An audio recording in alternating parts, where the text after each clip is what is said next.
Make sure you subscribe to JerCrispy. What's up, y'all? It's your host, the most decimal JerCrispy. Welcome back to another video. Today, what I got y'all is Rango explained by a black person. Make sure you like, comment, subscribe, follow social media is gonna pop up on the screen. And let's see how this goes, bro.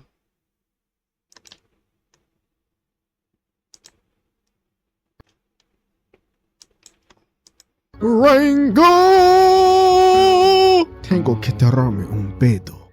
Yes sir, yes sir. It's time for some more peek. So the movie starts off and we got our guy Johnny Depp, the Geico lizard, Rango here making the best of his depressingly lonesome life in this chameleon habitat. But as bro starts to question his meaning for life, he goes through this extremely vivid daydream of him becoming the world's greatest actor. But reality soon sunk into the depths of his crooked old neck. The owners hit that stick and move, dodging truck coon. And of course, bro was really hold from the beginning, because any sudden break was sending him and everything in the trunk flying out. Because why do these goofies have the window dang near all the way down? But bro goes crashing dead onto the road, sliding across it. Man's got up like, what the freak? Then he walks over and sees his goldfish and all the water completely dry up within seconds. Then he looks up like, dang, it's so hot a chicken could lay a hard-boiled egg out here. Then proceeds to start getting absolutely cooked by the sun. But after savoring that last droplet of water he had, some roadkill called him over to chat. They zoom in on bro and he is not having a good day. Bro is dang near chopped in half. How in the world is he still talking? Matter of fact, we find out that this doodleball was the reason the owners almost crashed earlier. The geezer starts talking about going to see some spirit of the west, but he just looks like a suicidal armadillo to me. Anyways, bro tries to help up the old geezer and this is not working. This nigga's spinicus is glued to the asphalt. Moments later, a car passes by, knocking our boy into the air. He then goes through a series of highly unfortunate events,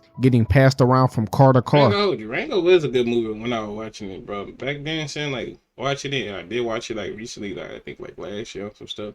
And watch a little bit of TikTok clips of it. Man, Rango's still a good movie to today. But then lands right in front of the geezer Dillo.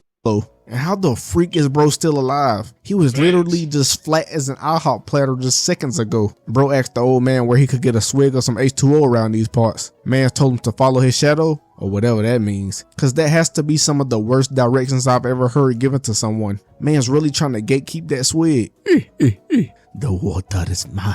So our guy's making that stroke to the town and we get a funny interaction with the owl mariachi. But man keeps on walking and walks past this frog camouflaged as a rock because there's a flesh-eating hawk flying above them. And after panicking and running into some cactus spikes, bro pulls out his smooth brain. Because why are you trying to pose in the open with this bright floor shirt on like the hawk ain't got 20/20 vision? But bro ends up selling the frog and was hiding right beside him. That's like breaking the hide and seek laws. But the hawk wanted that lizard meat and started pressing our guy. Got him running around like he trying to save 15% or more on car insurance. See what I did there? No? Okay. The hawk chases bro through the cactuses, or is it cacti? Anyways, they make it out, and our boy so conveniently leads this hawk's noggin into this can. And he thought he was slick too, sneaking into the glass jar so the hawk couldn't get him. But nah, bro on timing. He lifts him up and just drops him dead onto the spine of that camouflage frog from earlier. And I guess bro forgot there was a flesh-eating hawk flying at them. So they both get to skedaddling down the desert floor, but Goofy ends up getting snatched up instead of our guy.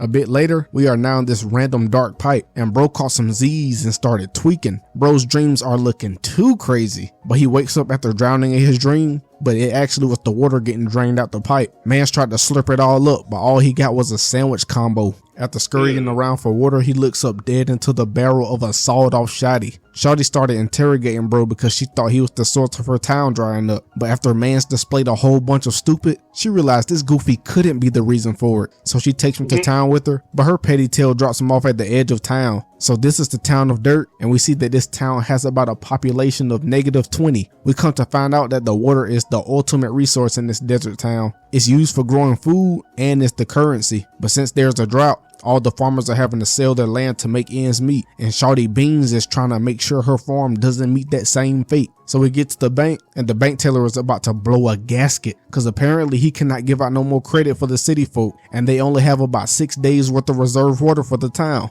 And why did bro feel the need to only tell Beans this important news? Shouldn't the whole town know with y'all's negative population? Back with our boy, and he over here miming his way into this bar. Mans asked the bartender for some water, got the whole saloon cackling at him, but all they got is this cactus juice junk. Meanwhile, the regular's trying to figure out what's the deal with this stranger. He sees that the people are on to him and pulls out this Oscar award-winning acting performance. He calls himself Rango and makes it seem like he's the Walker Texas Ranger lizard of the desert. And he even said he done greased the whole group of niggas with one bullet. Like how that work? Really? You? Rango? And these goofies really believe in this capping reptile. But then the neighborhood thugs and their leader Bad Bill walk in like they own the place. Had every mouth in that mug shut. But Bill tries to punk our boy Rango, blowing smoke in dude face and jump. Mans ain't no female dog though. He took man's blunt and ate that mug, proceeds to drink this cactus juice and blows straight fire in bro's face. Man slid the kablam over to him, and I knew it was up. They go out to 1v1 duel, and while this goofy over here acting all tough, the Hawk pulls back up. Had Bad Bill and his crew in the wind back to where they came from, and bro really thought he was cooking. The bird done landed beside him and everything, looking at bro like, I know my fools see me standing here. He keeps monologuing and finally turns around and sees death staring at him, but he quickly turns back around trying to run off like he ain't see bro. The Hawk wasn't with the games though and sliced up the porta potty. Then this fool right here lost his snapback and thought it was a good time to go retrieve it. But after seeing that cut, yeah, you're chopped. Bro, I don't blame you. This distraction brought Rango just enough time to skedaddle. So the Hawk runs after dude and they're having this goose chase through the city. This one-sided tussle got the townsfolk rooting for Rango somehow. They really think bro is winning right now. Mans ends up hiding at the vending machine, but this Hawk is really Einstein out here. He figures out how to get bro out, but bro sneaks down with some candy while he's locked in. They make it over to the water tower, playing tug-of-war with the licorice. And instead of using the kablam to shoot the Hawk, he shoots the licorice and the bullet does this weird ricochet pattern, breaking the foundation of the tower. And here, I retract all my statements and glaze for that Hawk. Bro had all the time in the world to fly away before this offed him. But nah, let's get turned into a roadkill buffet for the whole city. Now everybody hyping up Rango's head even more, even though he did absolutely dog water and actually just got lucky. So now we're in the mayor's office and it turns out to be this Franklin or Turtle looking nigga. He steps in there and this fool over here talking like he a mafia boss or something.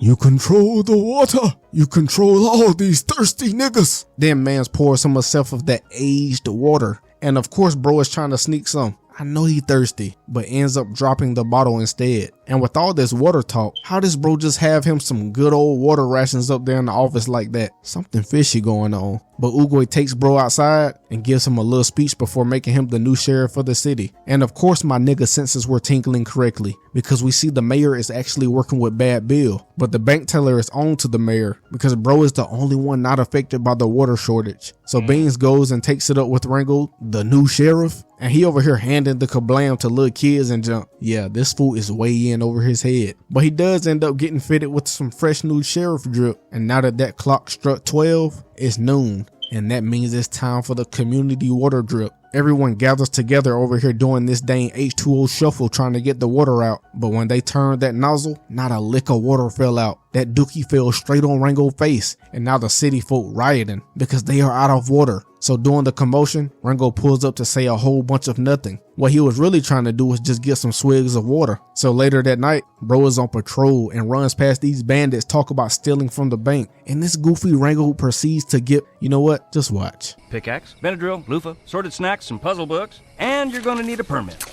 Manston gave the crooks the whole getaway with robbery bundle for free. So to no one's surprise, the next day we see that the bank's remaining water has been stolen. And now the town is in shambles. So Rango and the townfolk go looking for the crooks who stole their tap, but to no avail. The dummies came straight back because they had no plan. So Rango ends up finding the crooks' thug tunnel and jumps straight into it looking for them. They get deeper into the Diddy tunnels and they done went through a whole ecosystem. And what the freak was this thing? But they make it to the end of the tunnel and see it's a whole wasteland out here. The city folk fight over this water jug, but it was only dirt in that mug. Meanwhile, somebody done found a body. Bro laid out in that Yamcha position. We found out that bro is drowned. and that gotta be one of the most disrespectful ways to die in this drought-forsaken desert. So Rango and the group tracks these muddy footprints, and after having a moment of silence for this man, they teleport down onto the open plain, riding these road runners around looking for evidence. Cause hey, no face, no case. While camping during the night, Rango begins to tell the group about the spirit of the West jibber jabber that the armadillo was speaking on. And after some much needed guilt for capping to these city folk, we see Rango feeling bad. Fast forward a bit, and the sparks are flying also between Beans and Rango. They end up having some talk about some random desert junk. Then Shawty hit the mannequin challenge, and Rango shot his shot and kissed her on the cheek. That mug unthawed her tail. And can we just take this time to appreciate how freaking good this movie looks animation wise? Right. But it's the next day, and the group spots the moles down here having a jolly time with their water. They all load up the kablams and get ready for war. We get down here and see that they done took the pacifist route and are putting on a whole performance for these thugs. And me personally, if I was to see this as a crook, I would have just had to go ahead and blast these goofies down, no cap. Where did they even get all the stuff needed for this act? So they stick up the mole bandits, but turns out all the mole generations were underground just waiting to make a dramatic entrance. And they deep in this mug too, boy. Then we see this goofy up here giving the signal for danger. Like, bro, wouldn't that have been way better if you could have, I don't know, did it about 30 seconds ago? But he shoots his kablam after having a stroke, and all booty breaks loose in this mug. So they skedaddle with the water, and the moles get information and ride out the cave on literal bats. They pull up and started letting loose on Rango and them, but dude got smacked because the whole point is to keep the water safe. So they close in on Rango, and he done got thrown onto the pig's back and launched into the air. And these moles must got that infinity item on Mario Kart, because now they throwing bombs while Beans over here whipping that wagon. Rango was up here in his own world. He definitely has that main character syndrome. Luckily, he is the MC, because the amount of near-death experience he has is through the roof. But he ends up catching back up and they crash. But we see that the water jug has been empty this whole time. They over here fighting for nothing. Turns out the moles really didn't steal the jug, but found it in the desert. So that means somebody else stole the water. And who else could it be besides that grimy nigga Ugoi? So Rango pulls up on him and questions him. But he should have known it was the mayor as soon as he seen him out here with Bad Bill playing putt-putt. But he accuses the mayor of stealing the water, and bro just drops all the details. Turns out, bro is trying to become a money maker, and he wants to monopolize the water and use that money to build a bunch of consumer-based projects. This that old western money glitch. But Rango turns down the offer to join bro, and Mans threatens to call Rattlesnake Jake. And with a name like that, it's up for Rango. And since Rango done greased his only natural predator, the hawk, Jake is finna wreak havoc. Rango gets back and is trying to devise a plan to get the water back. Meanwhile, the town folks outside wanting to eradicate some mole giblets. But Rango once again capping, trying to hype up the whole sheriff position, saying he'll save the town, just as Jake came in blasting his hopes and dreams into oblivion. Bro looking confuzzled, cause he knows it's up. Then we get a glimpse at Rattlesnake Jake with a literal minigun for a tail, and then starts flaming Rango, calling him all kinds of slurs and talking about his mama. He even pours bro up a glass of that venom whiskey. That junk will have you 6 feet under in a matter of minutes. But he then goes on to tell Rango how much of a loser he is, and now the whole city done saw who bro really is. Bro even gave Rango the kablam to shoot him. That's how much of a pussy he knows Rango is. Shoot me, nigga, I dare you. So he kicks bro out of town and walks off all defeated. Bro traversing the whole desert and then made it all the way back to where it all started, on that hot desert road. But man's playing crossy roads with the incoming traffic, all depressed and junk. When he crosses the street, he passes out and these roly-polies. Hey wait, quick question. What did y'all call these little creatures as kids? But he wakes up right in front of the geezer Dillo, and after a whole bunch of hippie talk, the old man takes him down to the highway where they see Las Vegas or something. They get to the water pipe and see that the valve has been closed, and we all know it's the doing of Evil Franklin. You remember back when bro was talking about he was here before the highway, so this time Rango actually devises a plan. He links up with the moles to get them to fly with their bats over the town in a hawk formation before the granddaddy mole and their kin get strung up. So he makes his entrance back into the city, and Ugoi and his goons up here trying to get Beans to sign that 360 deal. So she throws water in bro's face and gets yoked up by Jake, and he done crashed out too far. He ain't even listening to Ugoi no more. Chill, Jake, don't kill her. but Rango calls Jake out, and of course his ego was flared up. So he goes out, guns loaded. Meanwhile, this goofy Rango over here playing Russian roulette, but I can't lie, the aura is unmatched. The way he caught that bug was tough. Back at the pipe, the armadillo turns it on, and we get back and it shoots Jake straight up into the air. The whole city starting to flood. But while Jake over here pissed, he sees that hawk shadow and immediately pisses himself. He quickly realized the deception and started blasting these bats off one by one. Now it's absolute chaos going on. But this goofy Jake didn't reload the clip and turns to see a revolver at his noggin. But Oogway still being grimy as always. Like if somebody doesn't get this turtle jerky looking goofy on somewhere, they unarm Rango and throw him and his shorty in the water jug trying to drown him. And the mayor really had the audacity to put the kablam to Jake after trapping these two in here kissing and junk. During all that French kissing, Rango slips a bullet down Bean's mouth and now she freezes up. So bro hits the Heimlich and she spits the bullet out, breaking the glass. And can we just admit how absolutely stupid that was? Ain't no way that's happening for real, right? The water floods the bank and everyone flies out. Got the mayor on his back looking crazy, and Rango lets Jake get a hold of bro. They hit the old male head nod of respect, and Jake snatched the mayor down to the depths of the desert. And now everything gets better for the town of Dirt. It is now a desert paradise for all the animals. Rango rides off into the sunset and the movie ends. This is definitely a certified banger. Hey, JMF, thanks for all. Bro, that's a hard movie. 10 out of 10. I know I ain't say that much, but shoot, man. Hey, that's a hard movie. I ain't gonna hold you. I see y'all when I see y'all. Lay y'all to the bottom of my heart, and I'm out.